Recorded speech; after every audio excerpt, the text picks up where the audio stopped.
សូមស្វាគមន៍អ្នកទាំងអស់គ្នាមកកាន់ Channel របស់ខ្ញុំបាទហើយថ្ងៃនេះខ្ញុំមានវីដេអូមួយចង់បង្ហាញអ្នកទាំងអស់គ្នាអំពីរបៀបនៃការបង្កើត account PayPal មុននឹងយើងបង្កើត account PayPal បានត្រូវមាន account Gmail មួយ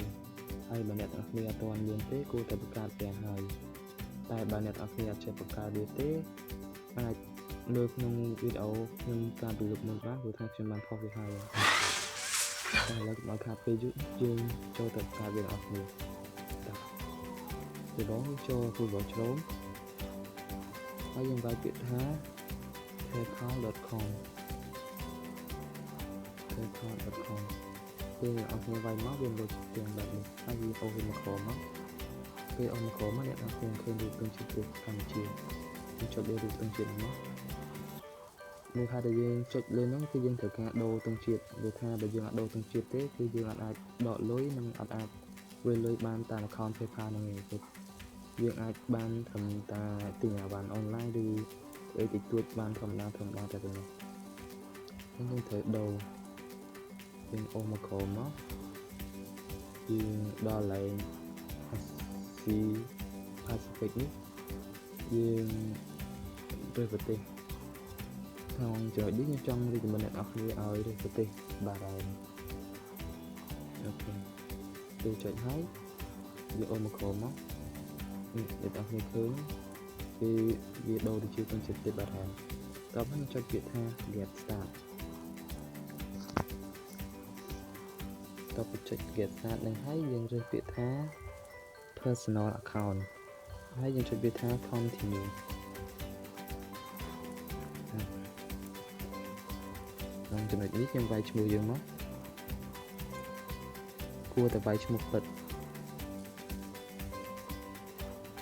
ហើយលើនេះយើងដាក់ Gmail ដែលថាយើងចង់បង្កើត account PayPal នេះខ្ញុំសូមដាក់ឈ្មោះ account Gmail ខ្ញុំសូមឆ្លងហើយនេះយើង create password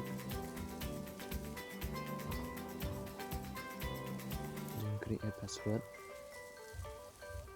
ដាក់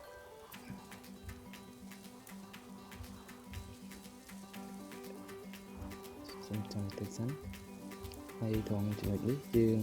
វាយ password មកយ៉ាងដែរមកវាយ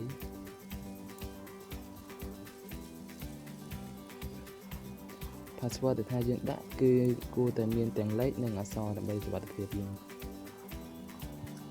ព្រោះកុំឲ្យមានគេ hack account មានអីចឹងណាហើយឥឡូវនេះយើងដាក់ថ្ងៃខែឆ្នាំកំណើតយើងឥឡូវនេះ personal ID ក្នុងចំណុចនេះយើងមិនទាន់អាចចុចវាយើងគួរតែចុចវាថា add chat ហើយយើងវាយពាក្យថា Bahrain ID card ហើយកន្លែងហ្នឹងយើងត្រូវការរើសលេខកាត ID របស់ជនជាតិបារ៉ែនយើងរើសមកតែមួយណាថាវាដូចពិតចឹងណាឥឡូវខ្ញុំរើសយកមួយនេះឲ្យអ្នកនរគ្នាត្រូវចាំលេខនេះអូខេត្រូវចាំលេខនោះច្បាស់ហើយខ្ញុំយកតិចសិន89 04 03 244បាទត្រូវចាំវាហើយកត់វាទុកចឹងហើយអ្នកទាំងអស់គ្នាត្រូវលុបចេញវាយថាបារ៉ែន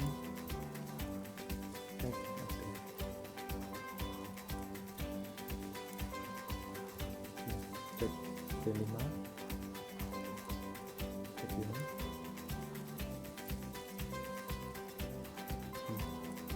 យើងឃើញបែបនេះយើងគួរតែ screenshot ឬបានឬក៏ copy ឥឡូវខ្ញុំ copy ខ្ញុំ trên copy lại strip nữa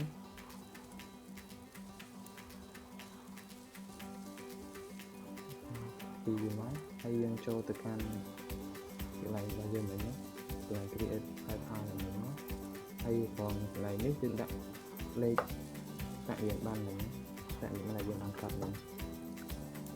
xong rồi nó type 4 zone 4 zone 3 2 size 4 còn phải nước nhật ở phía cũng đặt lên đẹp này cô đặt lên xe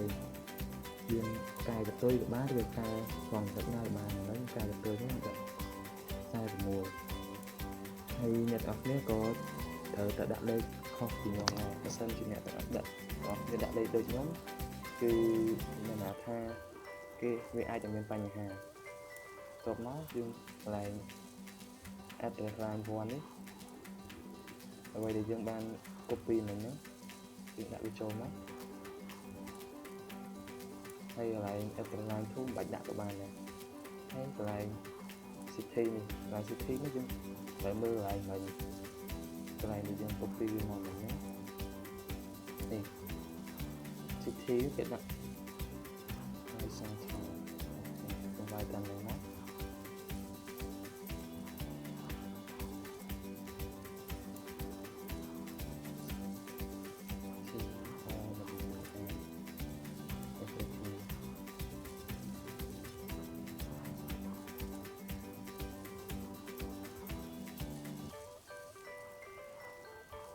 ថ្ងៃនេះគួរតែវាយសាច់ធំមក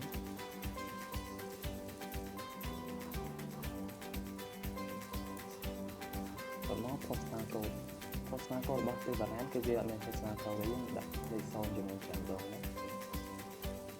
0ជាមួយ5ដងហើយដល់នេះ phone number លេខទូរស័ព្ទគឺយើងត្រូវដាក់លេខទូរស័ព្ទពីយកលេខទូរស័ព្ទពីកន្លែងដែលយើងមើល address វិញហ្នឹងនេះលេខទូរស័ព្ទនេះផងលេខនេះយើងអាច copy វាមកពីកណ្ដាលឬក៏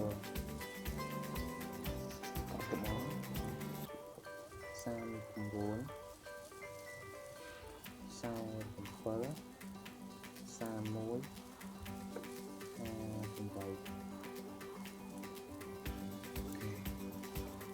ចូលទៅខាងកន្លែងយើងទៅណា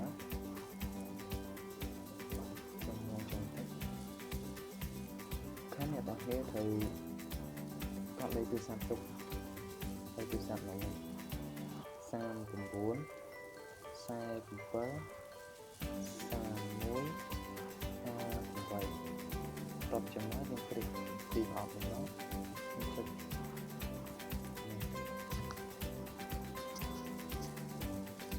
save ហើយនេះ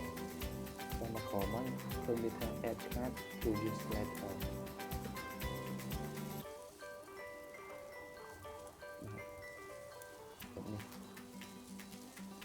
យើងកុំចុចអីទៀតកន្លែងនេះយើងបើសិនជាថាយើងមានកាតធនាគារយើងអាចវាយវាចូលឲ្យហើយក៏បានឬក៏មិនទាន់វាយក៏បានយើងចុចទុកគេថាហ្នឹងបាទនេះវាចេញជាលក្ខណៈបែបនេះប៉ុណ្ណឹងគឺ account របស់យើងវានឹងបង្កើតបានដូចជាស្រេចហើយដើម្បីដកលុយបានអីបានយើងត្រូវ verify វា account verify account Gmail យ៉ាងសិនតែកុំ verify លេខទូរស័ព្ទសូមបញ្ជាក់អ្នកទាំងគ្នាព្រោះថាបើយើង verify account ទូរស័ព្ទយើងព្រោះថាលេខទូរស័ព្ទដែលយើងដាក់នោះវាមិនមែនជាលេខទូរស័ព្ទរបស់យើងពិតប្រាកដទេអញ្ចឹងយើងអាចដាក់វាបានទេយើងត្រូវតែ verify account Gmail មួយបានឥឡូវខ្ញុំ account Gmail វិញចុចមកចុចទៀតថា confirm this Gmail address ដល់ចំណងវានឹងផ្ញើទៅកាន់ account Gmail របស់យើងអញ្ចឹងយើង back អស់មកយើងចូលទៅក្នុង Gmail របស់យើងណា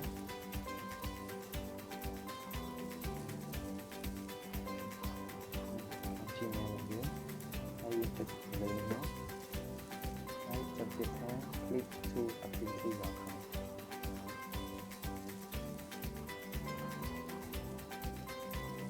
អ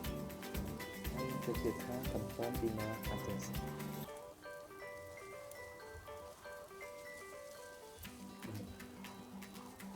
ខ្ញុំចាំអត់សូមខ្ញុំចាំទៅសិន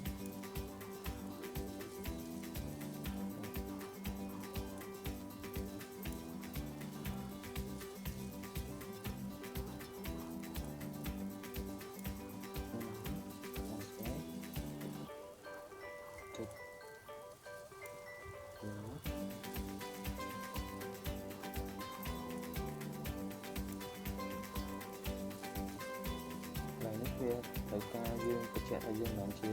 đồ bọt rồi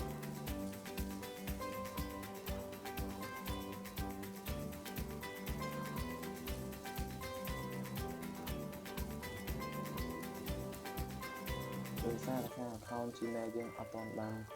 verify chẳng là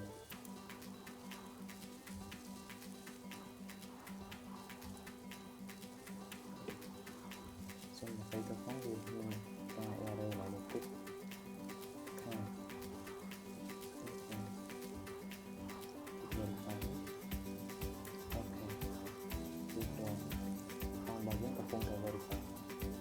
mình sẽ tiến hành tên Gmail làm chuyện